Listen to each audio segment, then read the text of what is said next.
Hello, and welcome to our penultimate video of English 3020. As we near the end of this course, and the dog days of summer begin to set in, it's easy to get a bit nostalgic. The second half of summer, especially the summers of our youth, tend to inspire reflection, especially since we know fall and then winter are just around the corner. Ray Bradbury, this week's author, captures one such youthful summer in his novel Dandelion Wine, a semi-autobiographical, fictional memoir of his youth in Waukegan, Illinois, told through the eyes of 12-year-old Douglas Spaulding. Bradbury is a key figure of the science fiction genre. We'll be focusing on this more realistic of his fictional works. So join me over the next 2 weeks for a taste of a bygone summer and some sips of dandelion wine.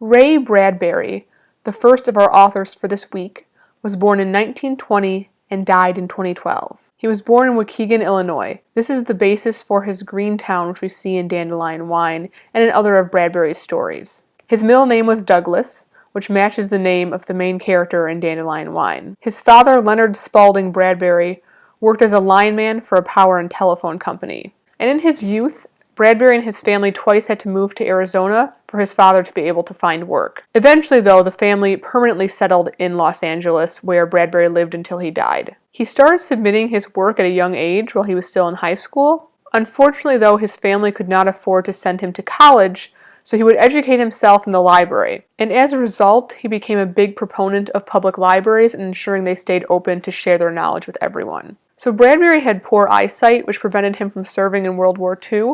While working in a bookstore, he met his future wife, Maggie McClure.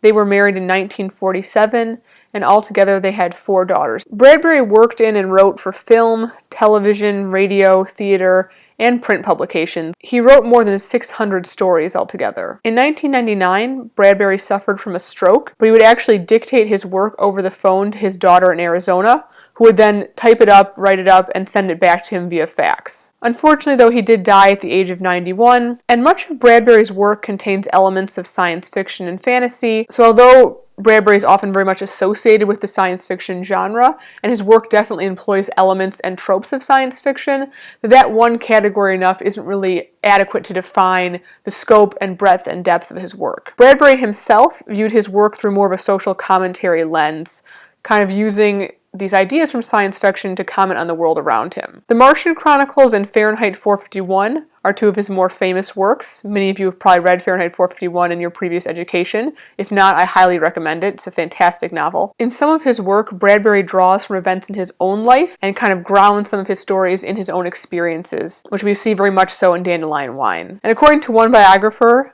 he was a creative consultant for the interior of Spaceship Earth at Disney's Epcot Center.